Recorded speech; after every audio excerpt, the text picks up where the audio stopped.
Hello, it's me again. Aren't you lucky? So this next session is a variation on the themes earlier today because you are the panel. We're hoping to put a couple of statements up on the screen here, and what I want to hear is your thoughts on them. We're hoping that there are some thoughts to one side or the other because, as you'll see, they are agree or disagree statements. So I'm going to ask you to take a look at them.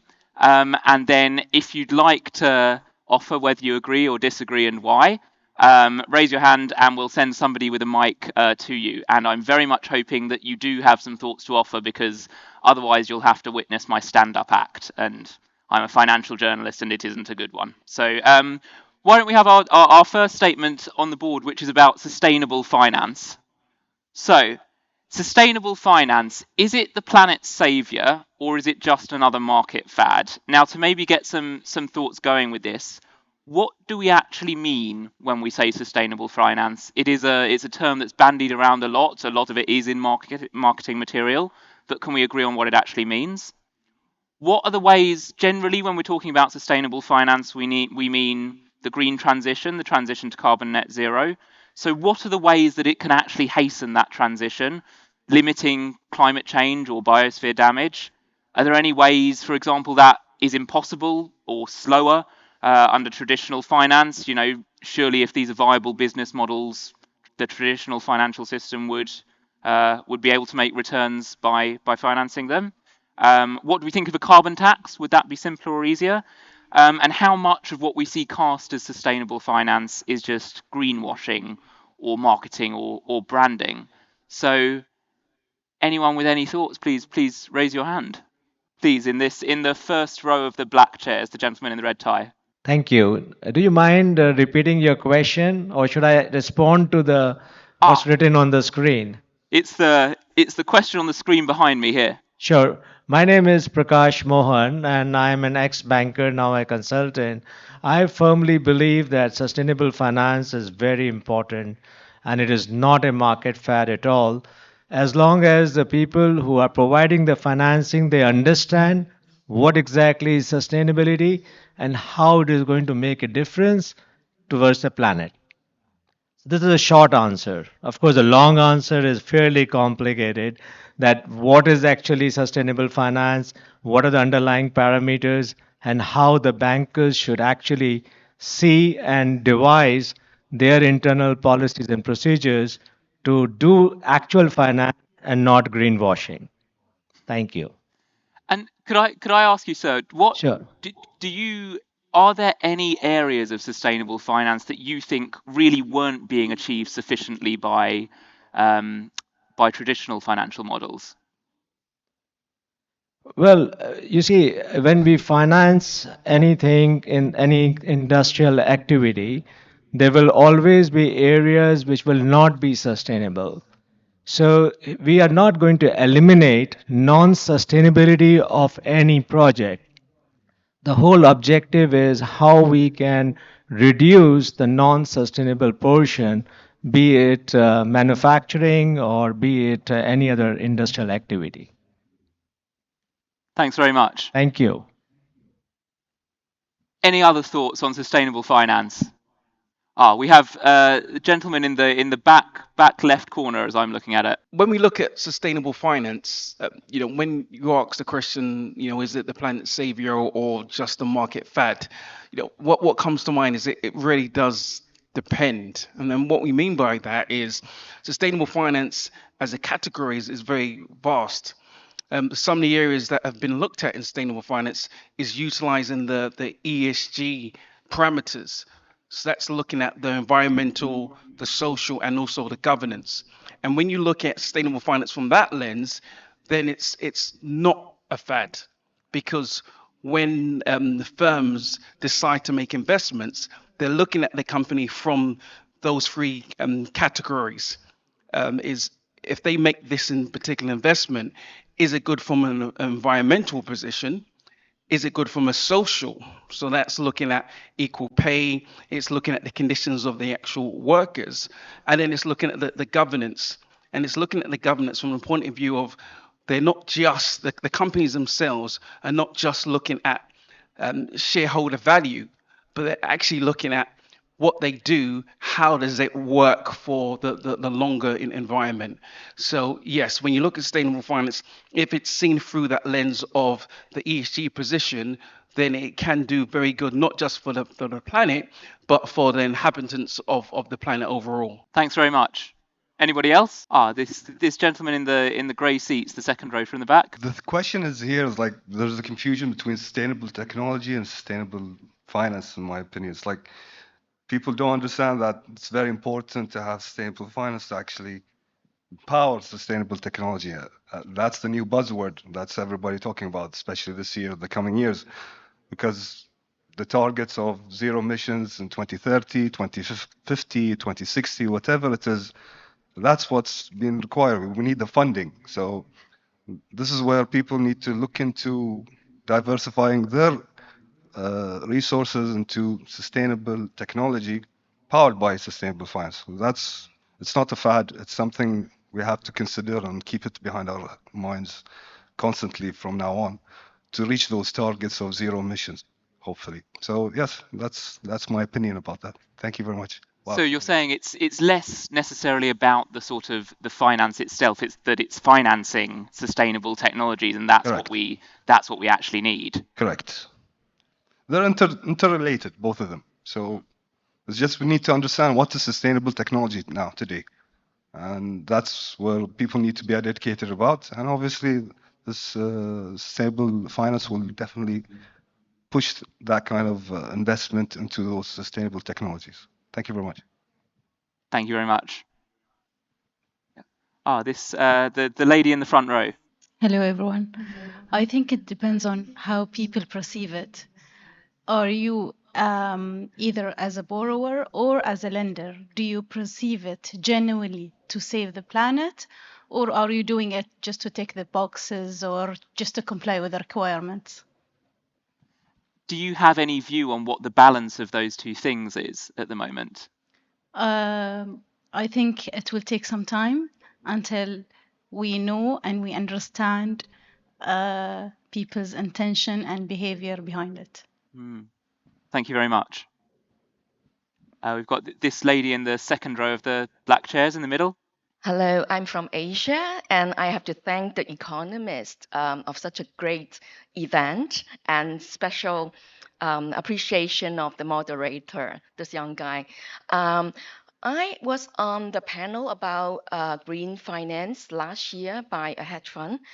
I agree with you. It's more like a gimmick or a word. And I listened to several green finance or things seminars, even on virtual, when COVID was still there. I think the whole world is paying a lot of attention on climate change, and there's a need for media like yourself to guide and do more conferences to let people understand what is green. So people just use that gimmick, just like us in the Wall Street. It's not good, right? And greenwashing is a big issue. I remember I read some economist paper, and people should learn about it. The major nations like China, US, actually, they blame about China having all this carbon. However, the biggest problem is actually US using a lot of fuel, oil, petrol for the car. So I think there's a big topic that you can imagine that you can do another event on that. I mean, it mixes up with sustainability, green finance, and everything.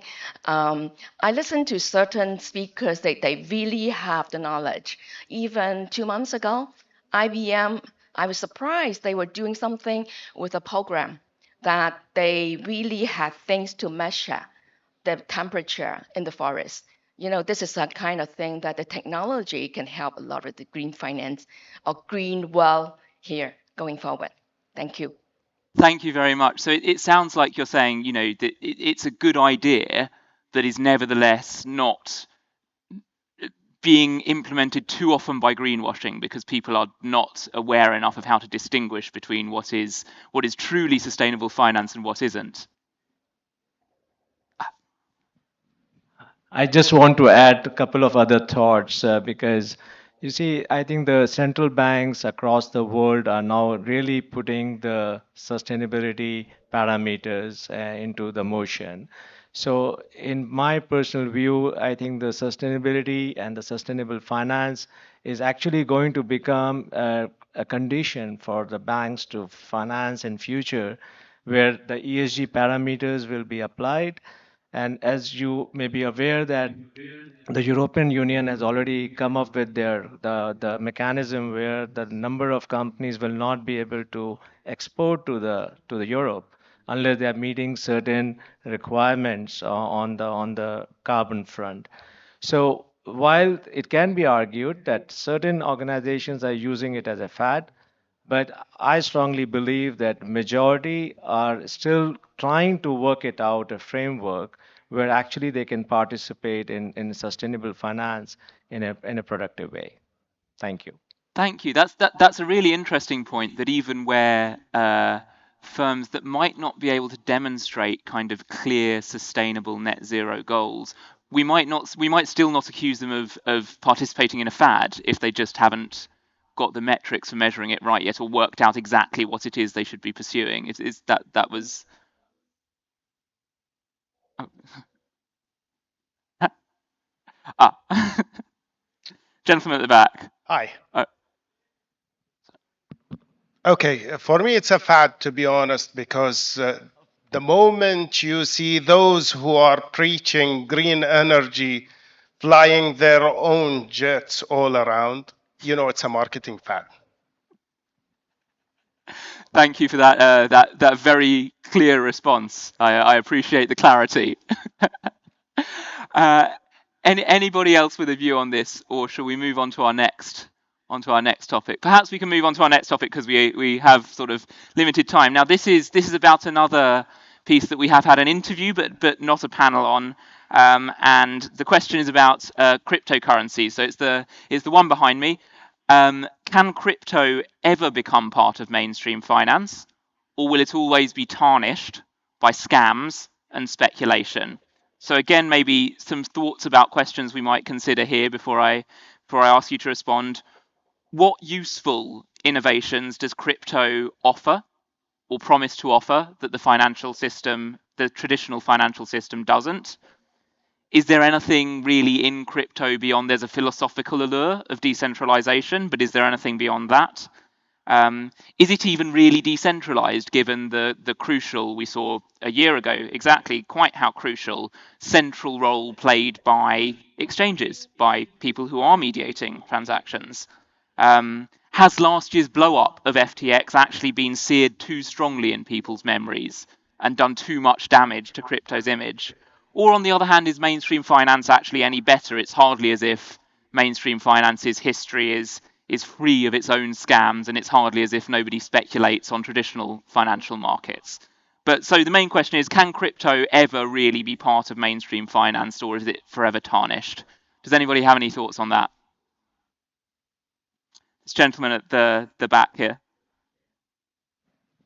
Hi, I'm Siddharth Sogani from Blue Astor Capital.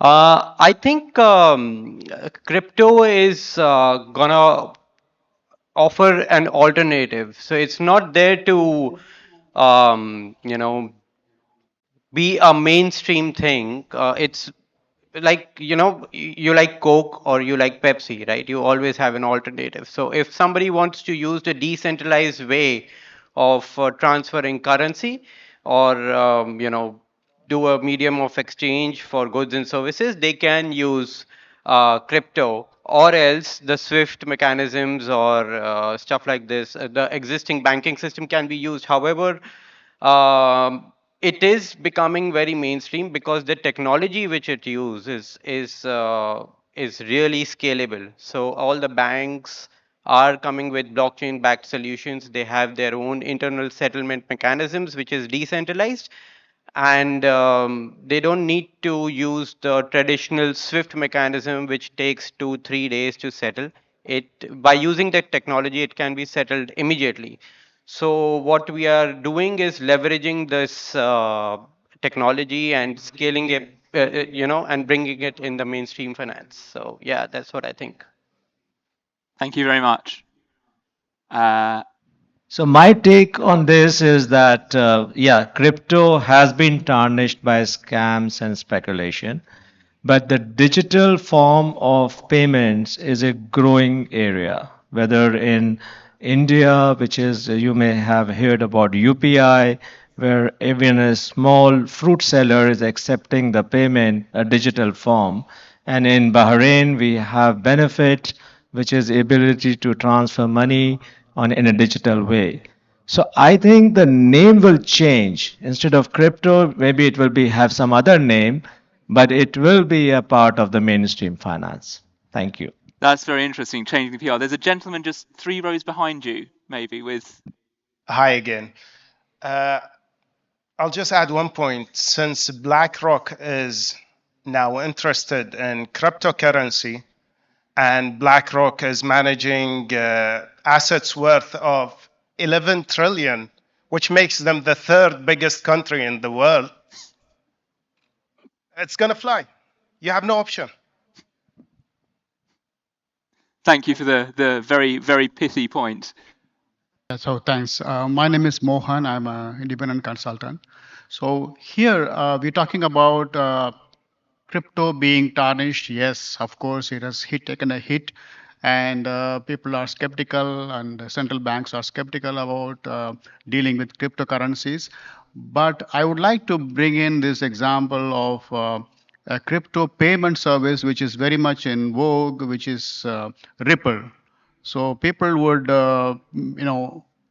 try to have a balance over there. For example, payments can be done through crypto, through Ripple, and it is the mainstream going forward, in my view. In the days to come.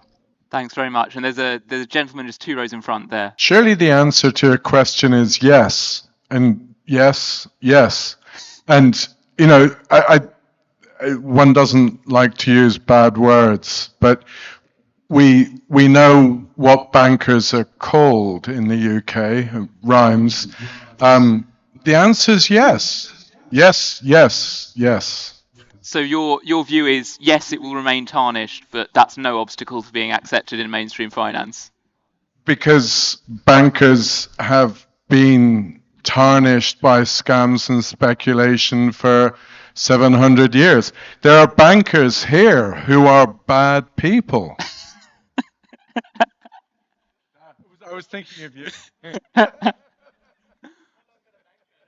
Thank you very much. We have this gentleman at the back. Well, yes, it has a very bad reputation, but that's in the past. Look at now, what is the number one way for using money laundering? It's cash, not crypto. Actually, crypto is way, way much more transparent than cash. I cannot look into your pocket and understand where did you get this $10. But in crypto, I can understand each and every transaction with who. It's very complicated, I understand how to analyze it, but there are tools that can give you that. Otherwise, the central bank will not be going to open for it or regulate it. So it is much more transparent. It's coming to be in the future. There are things that traditional finance cannot really accommodate. Micropayment, nano payment. I cannot transfer $1 to you when you're in Japan with 1 cent, but I can do that. So let's have one example, just a very quick use case. We have AI, we have robots, we have now self-driving cars for 5 years in San Francisco, and last week it was introduced in Dubai. Have a car running by itself, an AI to control it where it should be going, and on top of this, robots and something we can call smart contracts to tell it exactly what should it do. It will communicate with other devices by crypto. That's the only way to communicate with less fees. So it will become in the future. Yes, unfortunately, it have a bad reputation, but each and every day is changing.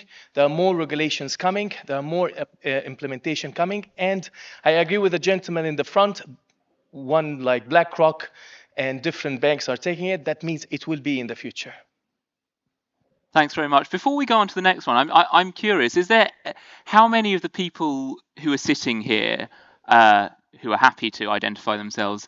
Please raise your hand if you've ever owned a crypto asset. That's actually that's quite a good sum. That's maybe a third. And could you now keep your hand raised if you still today own a crypto asset?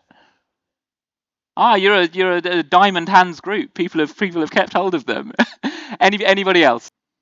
I wanted to add one thing about the scam part. So previously there were no regulations for crypto, but as more and more people are getting aware how this ecosystem works, regulations are coming in.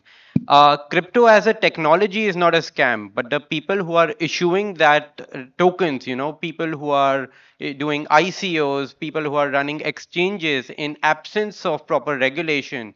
Um, that turns out to be a scam. So now people are aware, they are using self custody wallets. Governments are coming in, and I want to congratulate Bahrain for having a very comprehensive crypto ecosystem and regulations. I believe in coming future there will be negligible, scams will be eliminated out of the ecosystem, and only the pure technology would go ahead. So it's less about necessarily the asset itself than the people working behind it who've not behaved well.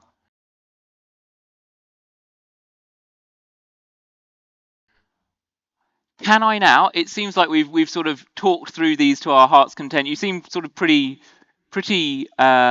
bullish on sustainable finance, with one or two exceptions, and pretty sort of even-handed and measured on crypto, which is interesting. I wonder if that's the same as it would have been a couple of years ago.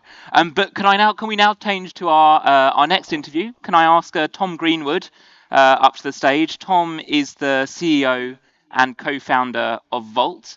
And he's going to be talking to me about open banking. Our question that we're going to be asking is, will open banking bring a financial revolution? Welcome, Tom.